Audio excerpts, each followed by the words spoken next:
हमारे घर में कोई घटना होती है तो हम सबसे पहले किसको पकड़ेंगे? सबसे पहले तो चौकीदार को पकड़ेंगे ना, कि तुम कहाँ थे, क्यों ये घटना हो गई तुम्हारे रहते हुए, किस लिए तुमको रखा था। लेकिन यहां नहीं ऐसा हो रहा है।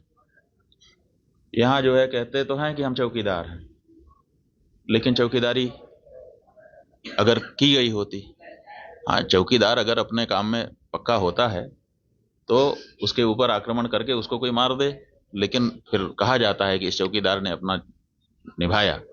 यहां तो कुछ पता ही नहीं है, कोई लड़ा ही नहीं उनसे, किसी ने उनको रोकने की कोशिश ही कहीं नहीं की।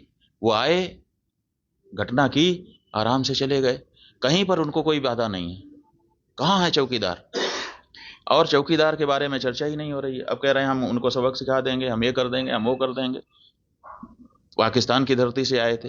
अरे भाई, पाकिस्तान की धरती से आए थे, इतनी जल्दी कैसे पता चल गया आपको? और अगर इतनी जल्दी आपको पता चल जाता है तो घटना के पहले क्यों नहीं पता चल गया? और दूसरी बात यह है कि अगर पाकिस्तान से आए तो पाकिस्तान के खिलाफ अच्छी तगड़ी कार्रवाई करिए। आप कह रहे हैं कि हम सिंधु नदी का जल रोक देंगे। आपके पास जल को रोकने या उसको डाइवर्ट करके अपने ही यहाँ, अपने ही देश में रख लेने का कोई उपाय ही नहीं है। हमने विशेषज्ञों से पूछा कि अगर हम सिंधु नदी का जल पाकिस्तान में जाने से रोकना चाहते हैं तो हमारे पास क्या व्यवस्था है। उन्होंने कहा हमारे पास कोई व्यवस्था नहीं है। अगर हम आज से शुरू करें कि ऐसी व्यवस्था हम बना लें तो पैसा कितना लगेगा वो तो अभी पूछिए ही मत। अगर पैसा पर्याप्त दे दिया जाए, पैसे के कारण एक दिन भी काम ना रुके, तब भी 20 साल लगेगा, तब हम सिंधु नदी का जल रोक पाएंगे।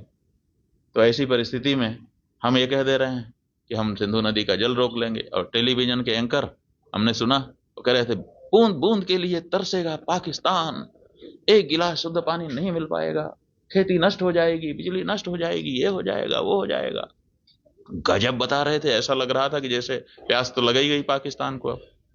और इधर विशेषज्ञ बता रहे हैं कि हमारे पास पानी को रोक लेने का कोई उपाय ही नहीं है।